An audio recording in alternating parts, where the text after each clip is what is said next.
On that last play, or not the last play, but where you sort of stepped in there in front of Dragic, it seemed like you sagged off him for a second, and then you swooped back into the passing lane. Could you just take us through the play and what you saw in terms of making that play? Yeah, I mean, I just think we were switching everything and just trying to be prepared for the slip. I saw Jimmy coming back. He likes the face cut there. So just trying to be another body at the rim. And then I saw Dragic make the cut. So just trying to beat him to the spot, and I was able to get my hand on it. In terms of the other end on the floor, obviously 36, but, they started to trap you pretty heavily. And you had that cross-court pass to Pascal. How aggressive are their traps, and how much adjusting does it take to get used to that when they decide to do that sort of mid-game to slow you down? It's a little give and take. I think I'm pretty comfortable with the blitzing, with the trapping. Obviously they're an aggressive team, so just trying to be prepared for that. But I don't get blitzed that often, so as a team, it's going to take a little adjustment. But I just try to keep beating the bigs around and just being aggressive, putting pressure on the rim. I thought the last block charge was a block, from my angle, but I thought we handled the blitzes pretty well. And the one you're talking about, obviously made a good play to Pascal knock down the corner three. Thanks, Brad. Stay healthy. Thanks, Eric. Next, we'll go to Josh Lewinberg from TSN. Hey, Fred. Obviously, you and Kyle, your free throw numbers have been up these first two games. How much of that is a result of the way defenses have been playing you guys? How much of it is a concerted effort on your part to attack and get to the rim? I think it's just luck of the draw sometimes. Like, you never know what you're going to get. Each game is different.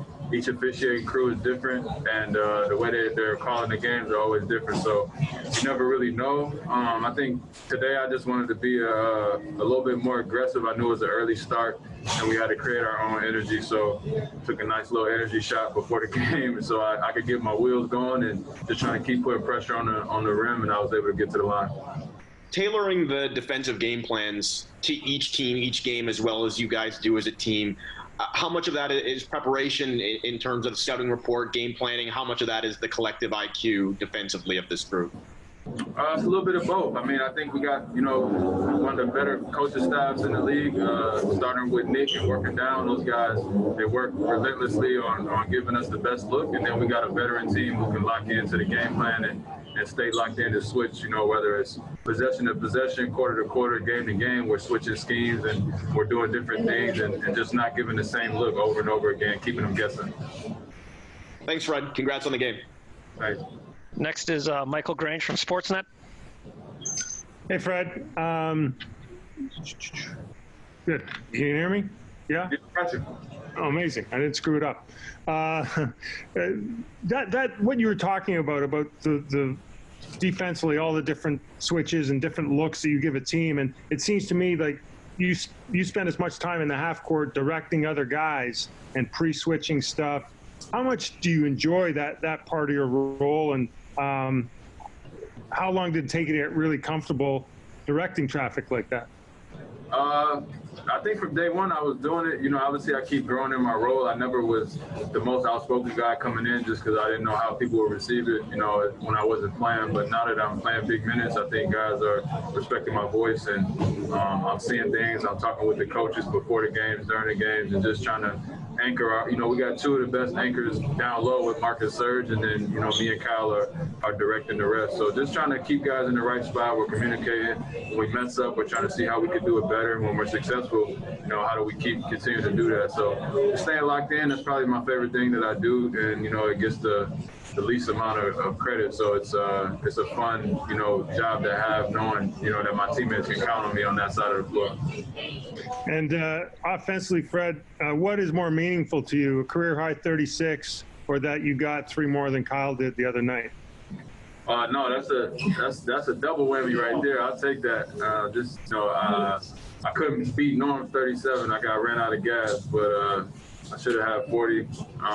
But I'll take the 13 free throws. I think that's the most important to me. I'm pretty hard on the rep, so to get to the line 13 times, I got to try to continue to do that. Awesome. Thanks. Have a great night.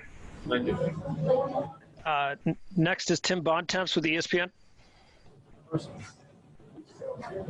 Hey Fred, just curious, when you're having a third quarter when you're going like you were in the third quarter, what does that kind of feel like when you start having stuff going from everywhere, and do you start getting more aggressive and trying to look for your shot once you start having a few go down like that? Not really. I just try to take what the defense gives me.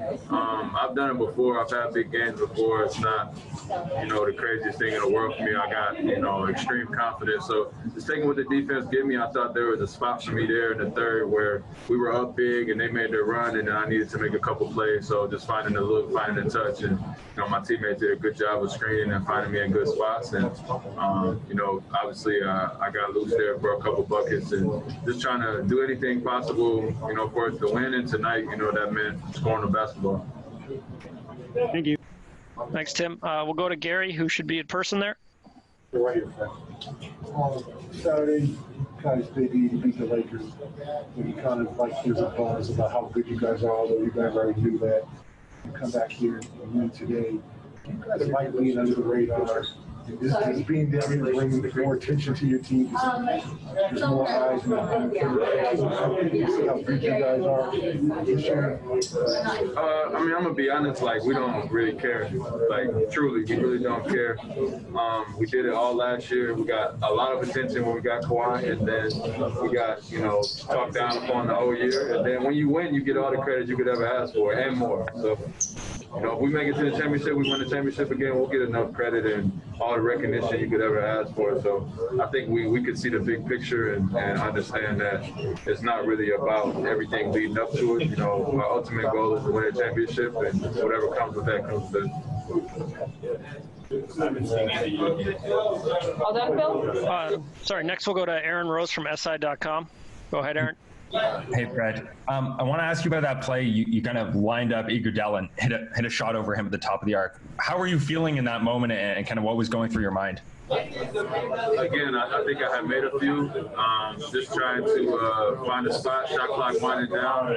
I had the same few plays against the Lakers, and it didn't turn out the way I wanted to, so I went back to the drawing board yesterday, got some good work in, working on my late clock decision-making, late clock moves, and was able to get a look up and get one up over Andre, one of the best defenders in the league, for the last few years, long time. So I had to put some arc on it and get it over the top of him, and I was able to knock it down.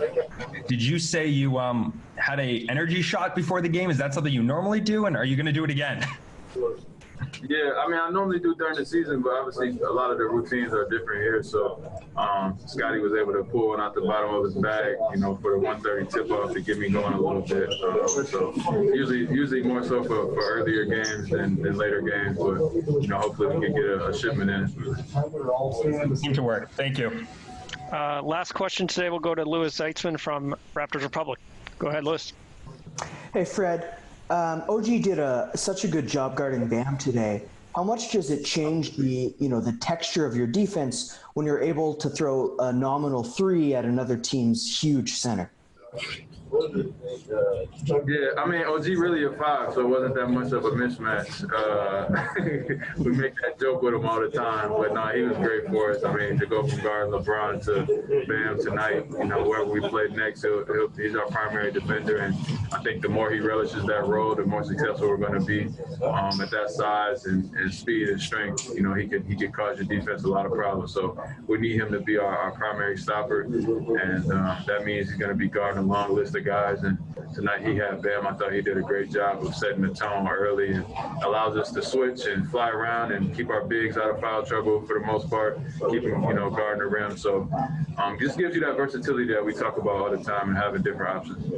Is any center too big? He had a great game earlier against Jokic before the suspension. Yeah, OG can do it. I think, the way the league's going, there's not that many throw it on a low block, back down big. So most of the guys are on the move and they're doing a lot of DHO and rolls and slips and shooting threes. So I'm sure, if there's a big that you just do it on the low block to every time, it may be a different story. But I wouldn't doubt him against anybody except for me.